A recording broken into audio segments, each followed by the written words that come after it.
पिछले पार्ट में आप सभी ने देखा कि कैसे जब सुल्तान डाकू जोया को उठाकर अपने यहाँ ले जाता है, तब वो वहां डाकू के बंदूक से ही उसको मारकर वहां से बच के भाग जाती है। जब वो घर जाकर अपने घर वालों को सब बात बताती है, तब वे बहुत अचंभित भी होते हैं और खुश भी।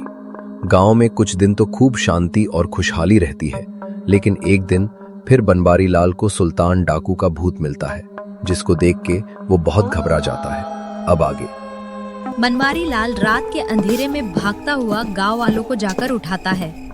अरे वो आ गया है, सुल्तान डाकू आ गया है। ये बात सुनकर सब गांव वाले हैरान रह जाते हैं, क्योंकि सुल्तान डाकू तो मर चुका होता है। अरे पर वो तो मर चुका है ना? हाँ, वो मर चुका है और अब उसका भूत आया है अपनी मौत का बदला लेने। बनवारी लाल फिर सारी बात गांव वालों को बताता है। अगले दिन काजल और जोया की माँ कुएं पर पानी भर रहे होते हैं।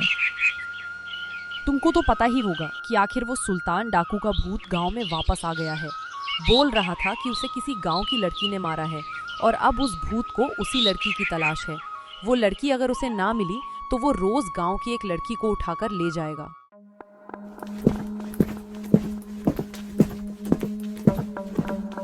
घर जाकर वो सारी बात जोया और उसके बाबूजी को बताती है। हे भगवान, ये क्या हुआ? अब हम क्या करेंगे? अगर गांव वालों को पता चल गया कि उस सुल्तान डाकू को मैंने मारा है, तो वो मुझे उसके भूत के हवाले कर देंगे। मुझे उसके पास नहीं जाना माँ, मुझे बचा लो। अरे तू चिंता मत कर, तू घर में रहना और बिल्कुल भी बाहर मत निकलना, समझी? उस भूतिया डाकू को कुछ पता नहीं चलेगा। अब जोया घर से निकलना एकदम बंद कर देती है। रात को सुल्तान डाकू का भूत गांव में रह रही मीना नाम की लड़की को उठा लेता है। अरे बचाओ मुझे, अरे कोई मुझे इस भूत से बचाओ। कोई नहीं बचाएगा तुझे।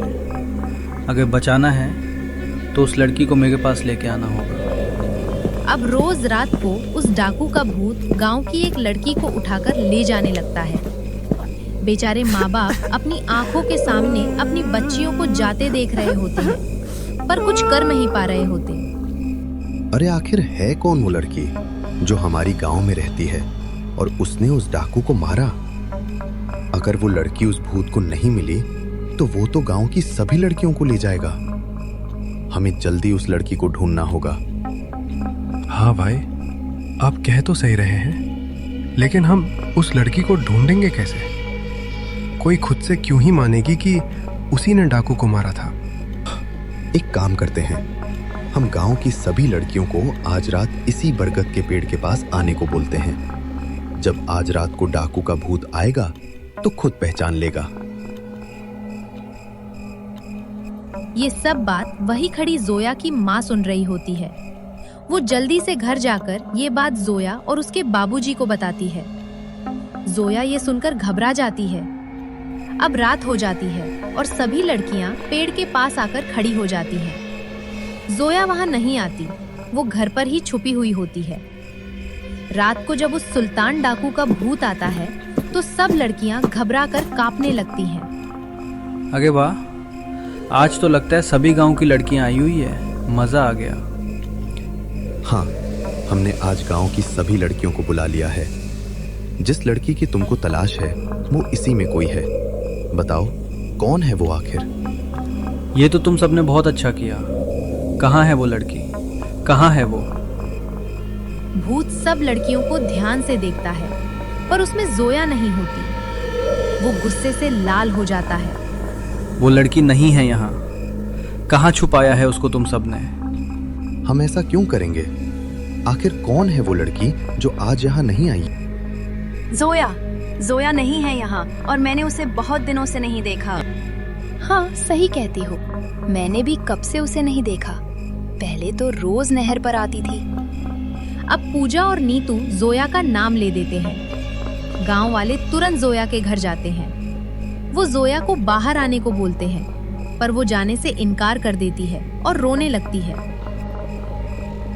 मत करो उसके हवाले, मेरी बेटी को मत लेकर जाओ। वो डाकू इसे उठाकर ले गया था और इससे जबरदस्ती शादी कर रहा था, इसलिए इसमें उसे मार डाला। इस लड़की ने खुद को बचाने के लिए उसे मारा। पर अगर हमने इसे उस भूत के हवाले नहीं किया तो वो गांव की सभी लड़कियों को अपने साथ ले जाएगा।